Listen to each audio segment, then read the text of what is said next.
கடந்த 4 நாட்களா நானும் டெய்லி டிவிலையும் சரி உறவுகளை பார்த்துட்டு இருக்கேன்.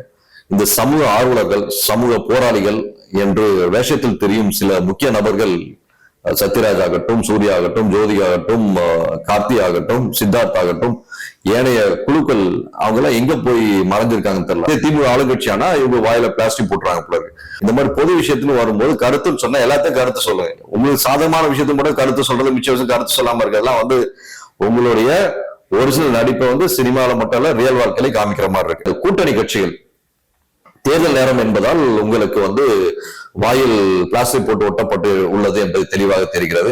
கூட்டணி மறுநாள் இறங்கி போராடும். அதுதான் கம்யூனிஸ்ட் கட்சியோட ஒரு பெரிய பலம். அந்த மாதிரி இந்த கம்யூனிஸ்ட் கட்சி இன்னைக்கு வெக்கமே இல்லாம பொது மேடையில சண்முகம் அவர்களே சொல்றாரு, கம்யூனிஸ்ட் கட்சியோட மாநில தலைவர் ஒருத்தர் அவரே சொல்லாம நாங்க மட்டுமா பணம் வாங்கினோம், விசிக்காவதான் வாங்கினாங்க, அந்த கம்யூனிஸ்ட் கட்சி தான் வாங்கினாங்கன்றாங்க. சார் கேவலமா இருக்கு சார்.